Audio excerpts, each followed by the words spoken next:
बिस्मिल्लाहिर्रहमानिर्रहीम रब्बी ज़िदनी इल्मा आमीन। अस्सलाम वालेकुम स्टूडेंट्स, कैसे हैं आप सब जी। यूनिट नंबर 14 करंट इलेक्ट्रिसिटी का आज लास्ट लेक्चर है। स्मार्ट सिलेबस के अकॉर्डिंग जो हमारे 3 टॉपिक्स लास्ट वाले रह गए हुए हैं आज हम वो पढ़ेंगे और उन टॉपिक्स में शामिल है electrical energy and Joule's law, फिर electric power and kilowatt hour. ये आपके टॉपिक्स हैं और हम इनको आज डिस्कस करेंगे। सबसे पहले है electrical energy and Joule's law. Turbines runs the generator to produce the electrical energy when water falls on it from higher gravitational potential to the lower gravitational potential. यानी टर्बाइन जो है वो कैसे चलती हैं कि जब पानी उनकी तरफ बहाया जाता है या गिराया जाता है तो उसके ऊपर ग्रेविटेशनल जो एनर्जी पोटेंशियल एनर्जी है उसको यूज़ किया जाता है, हायर पोटेंशियल से लोअर पोटेंशियल की तरफ आता है। Similarly when the charge moves from the higher electric potential to the lower electric potential it delivers electric current. ये हमने पढ़ा भी है 13 चैप्टर में भी 14 चैप्टर में भी कि हायर पोटेंशियल से लोअर पोटेंशियल की तरफ चार्जेस मूव करते हैं और डिलीवर करते हैं। तो इस चीज़ को अगर रेट ऑफ टाइम के साथ कर लिया जाए तो उसको हम क्या कहते हैं, electric current. Thus that process during which the charge continuously move from the higher potential to the lower potential becomes a continuous source of electrical energy। यानी अगर मुसलसल जो ये चार्जेस जो हैं वो हायर से लोअर पोटेंशियल की तरफ मूव करना शुरू कर दें तो हमें एक कॉन्टीन्यूस सोर्स मिल जाता है किसका, इलेक्ट्रिकल एनर्जी का। Consider the 2 points from the potential difference of volts V volts. यानी हमने 2 पॉइंट्स रखने हैं, यानी इफ़ हमने 2 पॉइंट्स ले लिए potential difference of V volts के। If 1 coulombs of charges passes between these points, यानी ये 1 coulomb of charge pass on करें इन पॉइंट्स में से, the amount of energy delivered by the charge will be of V joules, यानी joules के equal होगी। Hence the Q coulombs of the charge flows between the 2 points when we get qv joules of energy. If we present this in the W, then the electrical energy Q of the Q charges V is equal to qv joules, W is equal to qv। अब यहाँ से अगर आप इस चीज़ को ज़रा दोबारा पढ़ते हैं, इसमें लिखा हुआ है if 1 coulombs of charge passes through the 2 points the amount of energy. यानी अगर हमने वोल्टेज का जो फार्मूला पढ़ा हुआ है या पोटेंशियल डिफरेंस का वो ये पढ़ा हुआ है, ठीक है। और अगर हम वर्क को इक्वल कर दें एनर्जी के तो वो हमारे बन जाती है इस तरह से। ये भी हमने पढ़ा है 13 चैप्टर की वीडियोस में, ये मेरा लेक्चर शामिल है। इसके साथ में जब हम यहाँ पर उन्होंने कहा कि आपका 1 कूलम चार्ज हो जाए जो पास थ्रू करे तो आपकी एनर्जी किसके इक्वल हो जाएगी, V is equal to E over 1 coulomb. तो ये चीज़ ऑटोमेटिकली किसके इक्वल हो गई, एनर्जी का यूनिट हमारा क्या है, जॉल्स। तो हम लिख सकते हैं V joules, E is equal to V joules. ये आ गया पहले। और अगर उन्होंने कहा है कि आपका Q चार्ज हो यानी 1 ना हो, ठीक है, मतलब आपका चार्ज 1 कूलम्स की बजाय Q हो जाए तो इसका मतलब हो गया E is equal to QV। E is equal to QV और E का यूनिट क्या है, QV जॉल्स। ठीक हो गया। यानी ये मैग्नीट्यूड के तौर पे या न्यूमेरिकल वैल्यू के तौर पे हम यूज़ कर रहे हैं और ये यूनिट यूज़ कर रहे हैं। अब ई की जगह पे उसने क्या प्लेस किया है, W. Now the current when the Q charges flow from the disc. अगर हम ये इक्वेशन हो गई 1 हमारी। अब क्यू किसके इक्वल है, आई टी के, यानी इसी फार्मूले से हमने क्यू फाइंड आउट किया करंट के लिए। ये चार्ज के अकॉर्डिंग बात की जा रही है लेकिन अब हम करंट के अकॉर्डिंग बात करें तो Q किसके इक्वल आ गया, आई टी के। यानी इसके अंदर हमने Q की वैल्यू फिलअप की IT।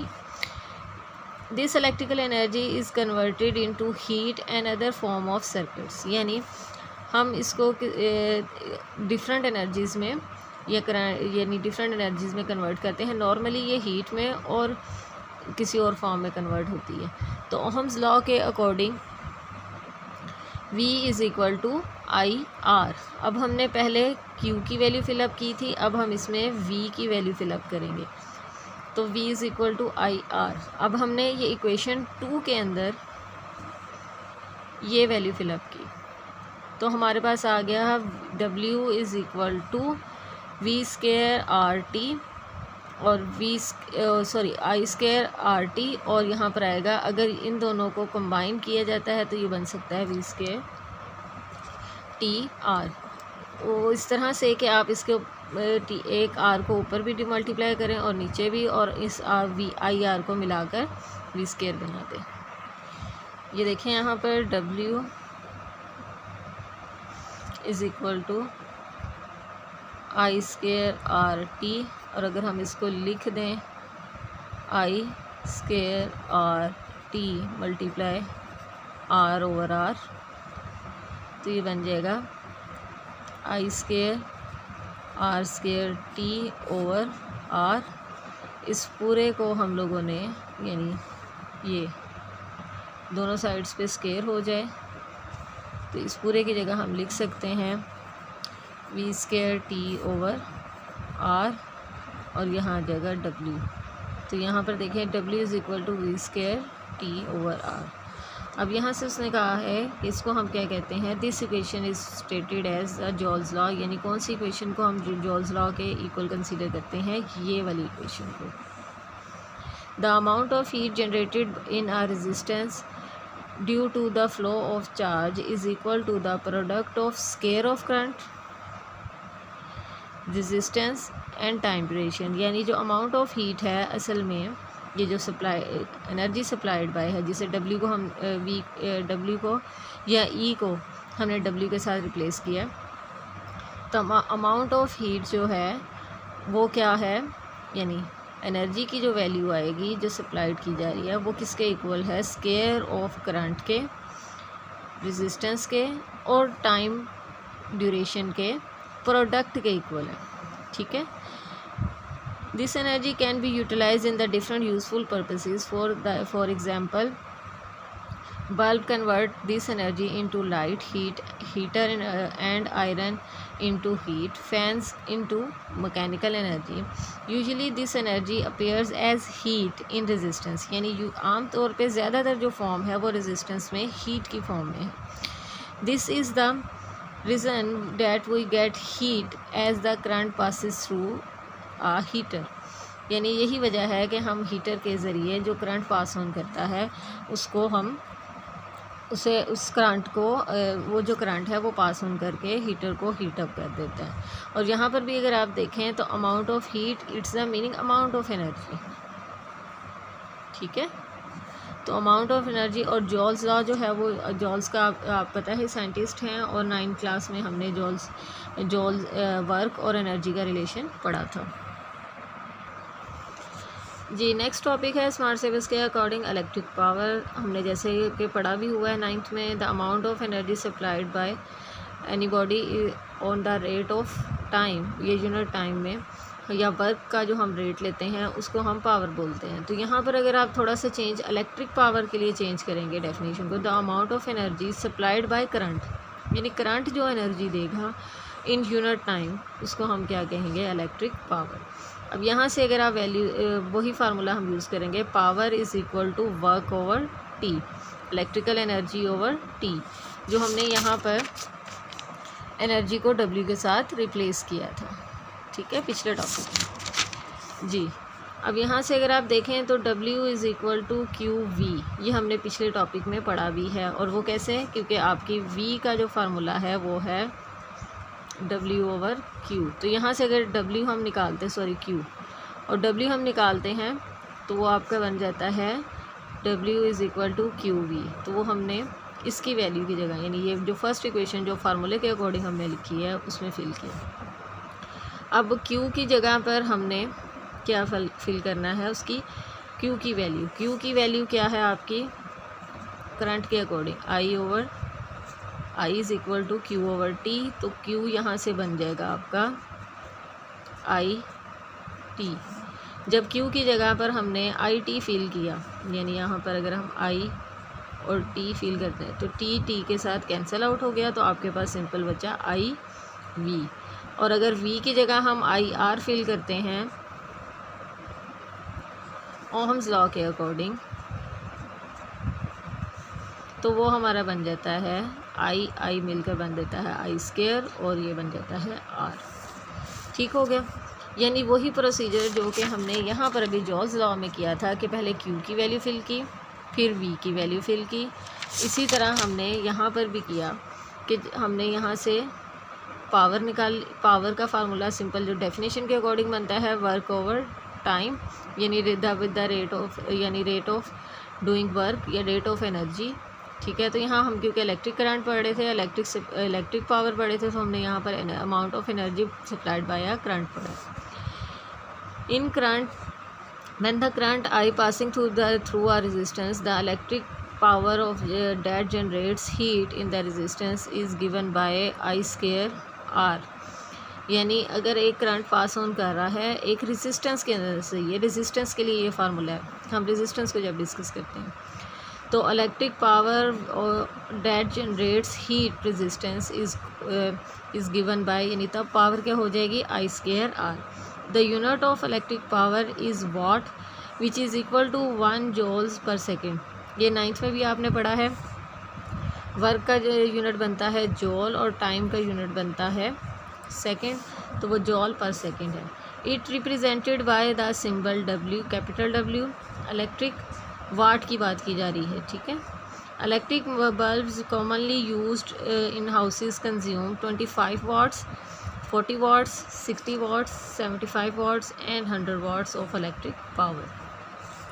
यहाँ पर उन्होंने एक ट्रायंगल आपको बना के दी है, उसमें उन्होंने कहा है कि अगर आप इस फार्मूले को याद करने का तरीका क्या है कि अगर आपने पावर फाइंड आउट करनी है तो वो होगा V इंटू I। अगर मैंने इस पे थंब रखा है तो यहाँ पर ये V जो लिखा हुआ है इसका मीनिंग है कि ये V, अब ये इन्होंने एक एग्जांपल आपको दी, ये एग्जांपल आपको उन्होंने एक बस दी है कि अगर आपने जो चीज़ फाइंड आउट करनी है आप बस उसको कवर करेंगे, ये ओवर की फॉर्म में है, ठीक है। लेकिन अगर मैं इसके ऊपर थंब रख देती हूँ तो इसका मतलब है P is equal to VI, ये देखें यहाँ लिखा हुआ है, ठीक है। और अगर मैं V के ऊपर यानी उन्होंने हाथ रखा हुआ है तो V is equal to P over I, और अगर मैं I के ऊपर हाथ रखती हूँ तो I is equal to P over V, यानी P is equal to VI, I is equal to P over V। Okay हो गया।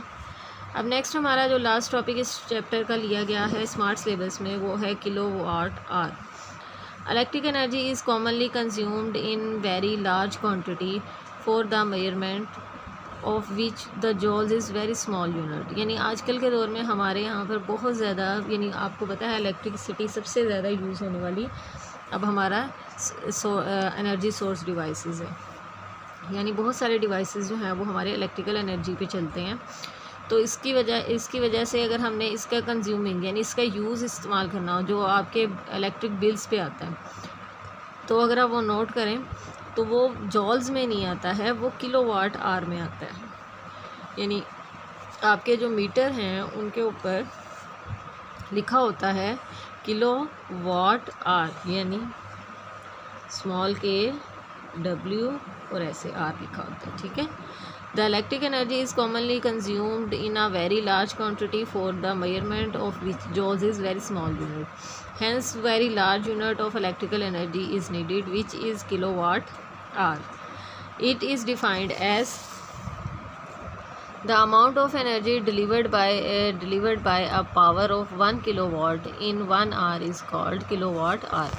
यानी एनर्जी की वो अमाउंट जो कि 1 किलोवाट ने दी हो 1 घंटे में, उसे हम क्या कहते हैं, किलोवाट आवर।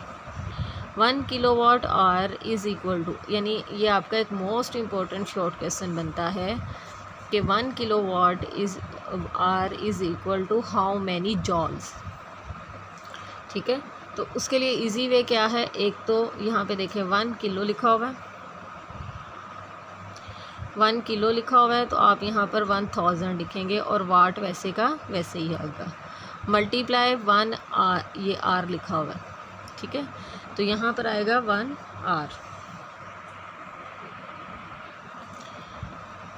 यहाँ पर मेरी बुक में इक्वल नहीं था और उसकी वजह से ये अब सही तरह से पता नहीं चल रहा था, मैंने खुद यहाँ इक्वल प्लेस किया।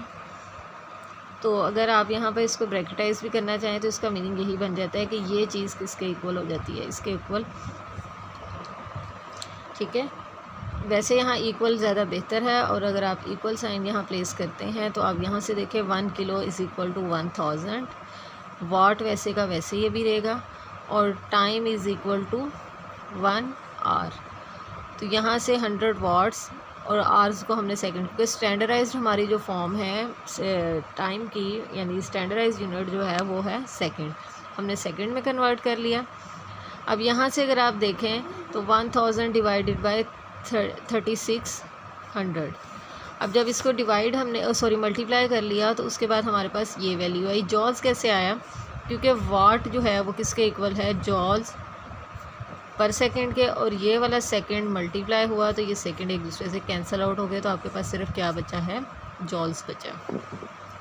तो यहाँ से हमारे पास वैल्यू आ गई 3.6 mega joules. The energy in kilowatt hour can be obtained by following formula, यानी हम नीचे वाले फार्मूला के ज़रिए यानी आराम से अपना एनर्जी फाइंड आउट कर सकते हैं अगर हमें सिर्फ वाट्स पता है और टाइम पता है इन यूजिंग आवर्स। ठीक है, यानी हमें ये, जैसे यहाँ पर अभी हमने पढ़ा कि जो बल्ब है वो 25 वाट्स है, तो हम यहाँ पर अगर ये करना चाहें कि 25 वाट्स का जो बल्ब है वो 5 आवर्स में कितनी एनर्जी यूज़ कर लेता है, तो हम इधर फिल करेंगे, यहाँ करेंगे 5 और यहाँ करेंगे 25 और यहाँ हम क्या करेंगे 5 आवर्स फिल करेंगे और उसको 1000 से डिवाइड कर देंगे, तो ऑटोमेटिकली किस में कन्वर्ट हो जाएगा, किलोवाट आवर में। The electric meter installed in our houses measure the consumption of electric energy in the unit of kilowatt hour. जैसे मैंने आपको बताया कि हमारे घरों में जो इलेक्ट्रिक मीटर हैं वो किलोवाट आवर पे ही काम करते हैं। According to which we play the electricity bill, इनके अकॉर्डिंग ही हम इलेक्ट्रिसिटी बिल पे करते हैं। If the cost of 1 kilowatt hour, यानी हमें एक यूनिट, जिसे हम आमतौर पे यूनिट बोलते हैं, 1 किलोवाट आवर की अगर बताई जाए 1 यूनिट इज़ 9, यानी यहाँ लिखा हुआ है कि उसको हम 1 यूनिट बोलते हैं, तो we can calculate the amount of electricity bill by using the formula. Cost of electricity simple सी आप क्या है कि जितने आपने यूनिट्स यूज़ किए होते हैं उसको मल्टीप्लाई कर दें 1 यूनिट के साथ, 1 यूनिट की अमाउंट के साथ, प्राइस के साथ, तो आपको मिल जाएंगे आपके टोटल बिल। और इस जगह पे यूनिट के नंबर ऑफ कंज्यूम्ड यूनिट की जगह हमने ये फार्मूला फिल किया है। जैसे मैंने अभी बताया कि एक बल्ब जो है वो 5 घंटे चलता है, तो वो कितना किलोवाट आवर यूज़ करता है। तो इस तरह से अगर तो आपको डायरेक्टली यूनिट्स दे दिए गए हैं किलोवाट्स आवर में, तो आप सिंपल उस प्राइस को मल्टीप्लाई करेंगे जैसा कि आपके बिल्स के ऊपर होता है। लेकिन अगर ना दिए गए हों और आपको सिर्फ ये पता हो कि एक डिवाइस जो है वो कितने वाट्स यूज़ करता है और मैंने उसको कितने घंटे चलाया है, तो आपको ये इजीली आप अपने बिल की वैल्यू फाइंड आउट कर सकते हैं। तो आप उसकी एनर्जी लिखेंगे और उसके घंटे लिखने के बाद उसको 1000 से डिवाइड करेंगे और प्राइस ऑफ अमाउंट यूनिट के साथ मल्टीप्लाई कर देंगे, तो आपके पास आंसर आ जाएगा। ठीक हो गया जी बेटा। इस टॉपिक के बाद आपका unit number 14 according to smart syllabus complete हो गया है। इंशाल्लाह जो हमारा लास्ट यूनिट जो बच्चे हैं मुझे फर्स्ट डे से स्टूडेंट्स फॉलो कर रहे हैं, उनको पता होगा कि मैंने पूरी बुक यहाँ कंप्लीट करवाई है। तो इंशाल्लाह इसका जो लास्ट यूनिट है वो करने के बाद हमारे हम लोग इंशाल्लाह इसकी रिवीजन भी खुद ही करेंगे। ठीक है, इसके बाद यानी जैसे बुक कंप्लीट हो जाती है तो आप इजीली प्रीवियस लेक्चर्स निकाल के इसकी रिवीजन कर सकते हैं। हमारा लास्ट टॉपिक चैप्टर सिर्फ बच गया है, वो है 15 चैप्टर। इंशाल्लाह ताला हम नेक्स्ट जो लेक्चर है उसका सेंड करेंगे। थैंक यू बेटा, अल्लाह हाफिज़।